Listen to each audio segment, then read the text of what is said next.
ಶಾಸಕರಿಗೆ ಹೊಸ ಕುರ್ಚಿಯ ಭಾಗ್ಯವನ್ನ ಕರುಣಿಸಿದೆ ಸರ್ಕಾರ. ವಿಧಾನಸೌಧದಲ್ಲಿ ಶಾಸಕರು ಕುಳಿತುಕೊಳ್ಳಲಿಕ್ಕೆ ಮಸಾಜ್ ಚೇರ್ ಭಾಗ್ಯವನ್ನ ಕರುಣಿಸಿದ್ದಾರೆ.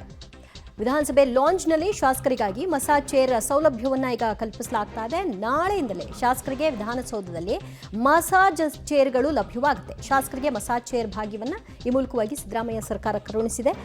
ಎಲ್ಲರೂ ಕೂಡ ಸ್ವಲ್ಪ ತುಂಬ ಪರಿಶ್ರಮ ಹಾಕ್ತಾ ಇದ್ದಾರೆ. ಹಾಗಾಗಿ ಅವರ ಮೈಕೈ ನೋವಿದೆ ಅಂಥವರಿಗೆ ಅದು ಬಾಡಿ ಫ್ಲೆಕ್ಸಿಬಲ್ ಆಗಿರೋದಕ್ಕೆ ಬೇಕಲ್ಲ ಮಸಾಜ್ ಚೇರು. ನೋಡಿ ಅಲ್ಲಿ ಎಷ್ಟು ಹೊಸ ಹೊಸ ಮಸಾಜ್ ಚೇರ್ ಇದೆಲ್ಲಿಂದ ತರಿಸಿದಾರೋ, ಇದರ ಕಾಸ್ಟ್ ಎಷ್ಟೋ ಗೊತ್ತಿಲ್ಲ. ನಾಳೆಯಿಂದಲೇ ಇದೆಲ್ಲವೂ ಕೂಡ ಅವರಿಗೆ ಲಭ್ಯವಿರುತ್ತೆ. ವಿಧಾನಸಭೆಯ ಲಾಂಜ್ನಲ್ಲಿ ಶಾಸಕರಿಗಾಗಿ ಈಗ ಮಸಾಜ್ ಚೇರ್ಗಳನ್ನು ವ್ಯವಸ್ಥೆ ಮಾಡಿಸಿದ್ದಾರೆ. ಮತ್ತಷ್ಟು ಮಾಹಿತಿ ಪಡೆಯೋಣ ನಮ್ಮ ಪ್ರತಿನಿಧಿ ಸುಕೇಶಿಂದ. ಸುಕೇಶ, ಆರಂಭದಲ್ಲಿ ಹೇಳ್ತಾ ಇದ್ರು ದೊಂದು ವೆಚ್ಚಕ್ಕೆ ಕಡಿವಾಣವನ್ನು ಹಾಕ್ತೀವಿ ಅಂತ. ಇದನ್ನ ಯಾವ ಲಿಸ್ಟ್ಗೆ ಹಾಕ್ಬೇಕು ಹಾಗಾದ್ರೆ? ಜೊತೆದು ಶಾಸಕರಿಗೆ ಸದನದಲ್ಲಿ ನಡೆಯುವಂತ ಸಂದರ್ಭದಲ್ಲಿ, ಕಲಾಪ ನಡೆಯುವಂತ ಸಂದರ್ಭದಲ್ಲಿ ಅಲ್ಲಿನ ಲಾಂಜ್ನಲ್ಲಿ ಸೌಲಭ್ಯವನ್ನು ಒದಗಿಸಲಿಕ್ಕೆ ಮುಂದಾಗಿರುವಂತದ್ದು ಸ್ಪೀಕರ್ ಅವರು.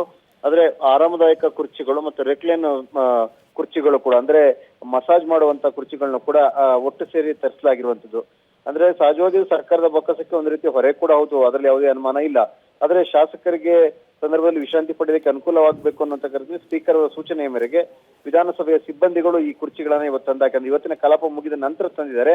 ನಾಳೆಯಿಂದ ಶಾಸಕರುಗಳಿಗೆ ಇದು ಲಭ್ಯ ಇರುತ್ತೆ ಕೂಡ. ದಿವ್ಯ ಜ್ಯೋತಿ, ಥ್ಯಾಂಕ್ ಯು ಸುಕೇಶ್ ನಿಮ್ಮೆಲ್ಲ ಮಾಹಿತಿಗೆ.